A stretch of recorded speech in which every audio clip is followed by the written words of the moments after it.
शासनाने नेमके संच मान्यतेबद्दल काय नेमके आता नवीन जी आर काढला, यामुळे विद्यार्थ्यांचं आणि शिक्षकांचं काय नुकसान होणार आहे, तुम्ही काय अनुभव? सगळ्यात मोठं विद्यार्थ्याचं नुकसान होणार आहे. काय झालं, 61 ते 90 असं म्हणून 3 शिक्षक दिले आणि 61 ते, मी एकच सांगतो त्यातलं उदाहरण, एवढं सांगत नाही बसत, 61 ते 90 पर्यंत त्याच्यातही त्यांनी किमान मर्यादा 76 ठेवली.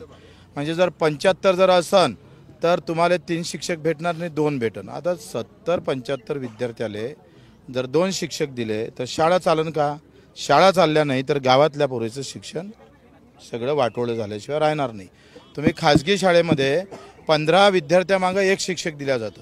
सरकारला तिजोरीतला भार कमी करायचा आहे. माझा सरळ आरोप आहे का हे सगळे अनुदानित शाळा बंद करून तिजोरीचा भार कमी करून इथे अदानी अंबानीच्या घशात ह्या शिक्षण क्षेत्र घालण्याचा व्यवस्थित प्लॅन आहे आणि तो आम्हाला हाणून पाडायचा आहे. पहिले जातीनुसार शिक्षण भेटत नव्हतं, आता पैसा नाही म्हणून चांगलं शिक्षण भेटत नाही, दर्जेदार शिक्षण तर देऊ शकलेच नाही.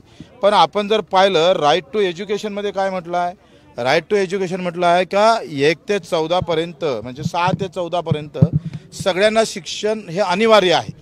आणि तुम्ही सगळ्यांना शिक्षण अनिवार्य म्हणता आणि 1 विद्यार्थी नसला तर शिक्षक कमी करताय, तर राईट टू एज्युकेशनच्या कायद्याचं उल्लंघन सरकारनं या कायद्याच्या माध्यमातून केलेलं आहे.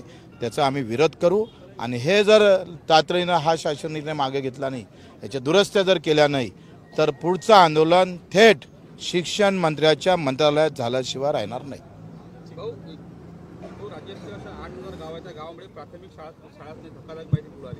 आता खरं तर आपण पाहिलं का एका इकडे राईट टू एज्युकेशन सारखा कायदा आल्यानंतर शिक्षण हे घरापर्यंत झाले पाहिजे होतं, कारण शिक्षणाचं मूल्य हे आपण इतर याच्यामध्ये मोजू शकत नाही.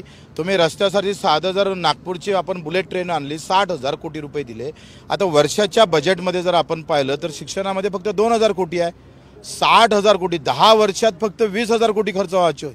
तुम्ही ज्याची आवश्यकता नाही आहे तिथं खर्च करता, पण शिक्षणासाठी मात्र तुमचे हात आखुडते का घेतं.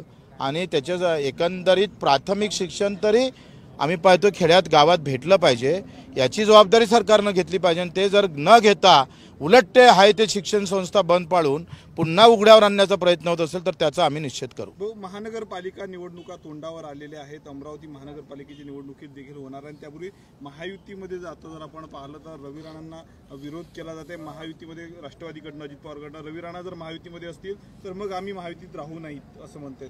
तो त्यांचा प्रश्न आहे, आपल्याला काय लेनदेन आहे. हे राहिले काय नाही राहिले काय, मोठं काय तीर मारणार आहे आणि त्या जिल्ह्याचं काही फार चांगलं होणार आहे शहरात.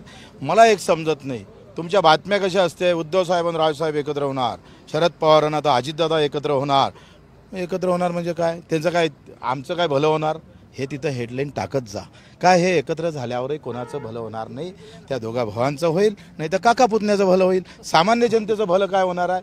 मग याच्या न्यूजमध्ये थोडंसं वरच्या लोकांना तुम्ही दुरुस्त करायला सांगा का ह्या न्यूज देताना खाली असं टाकायचं, ते आमचं वाक्य टाका प्रहारचं, का जनतेचं यामध्ये भलं काय होणार ते टाका ना त्याच्यात. आता ते राष्ट्रवादी एकत्र लढतोय का भाजप एकत्र लढते, तर याच्यामध्ये तुम्ही काय मुद्दे काय आहे, अजेंडा क्या है तुम्हारा, वो बताना चाहिए ना उन्होंने.